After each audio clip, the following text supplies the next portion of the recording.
laser has many advantages. One, we have the fact that it cauterizes as we're cutting. So pretty close to bloodless surgery. The second is that it actually, for me, post-operatively, caps off nerve root endings. So when you use a scalpel blade, basically it's kind of like getting a paper cut. Your nerve roots are exposed, and so there's a lot of pain sensation associated with it.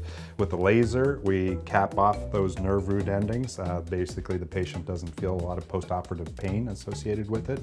And so, especially with dogs and cats, you know, that are prone to kind of grooming and licking at the area, this doesn't draw their attention to the focused area.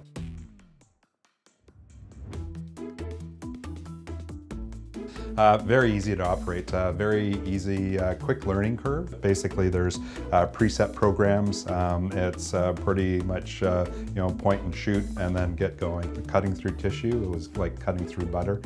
So I was able to basically remove masses without having major concerns and snags and causing tissue damage or trauma.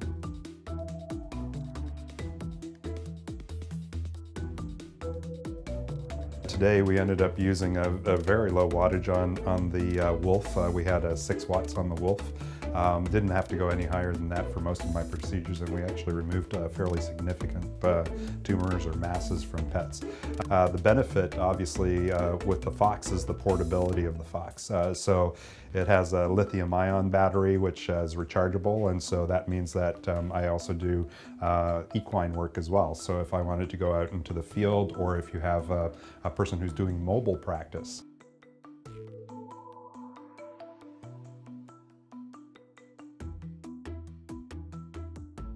the flexibility of the Fox, where it can actually provide activity for EmunDo, stimulating a infracyanine type dye, and then actually trying to kill off bacteria, and doing a good job at that with deeper penetration. Also the fact that we can actually use this for low-level laser therapy. I can see where the flexibility of this unit would actually come into play, especially in a private practice type situation or a mobile practice.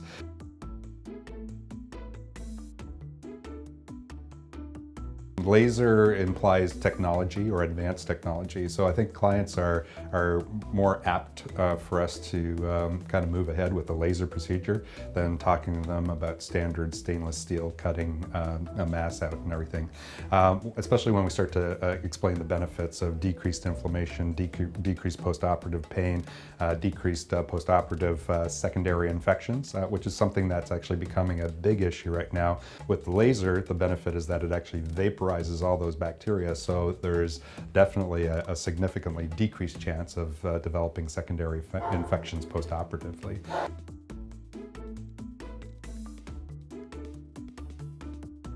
As we've seen today, we did most of our procedures, actually all of our procedures, under sedation and a little bit of analgesic medication. So basically for our patients, they don't have to move forward and get into the general anesthetic where there's a higher risk of potential, you know, adverse reactions and maybe even death. So with sedation, our pets are awake and they're able to actually tolerate the laser as compared to doing multiple procedures with surgical stainless steel.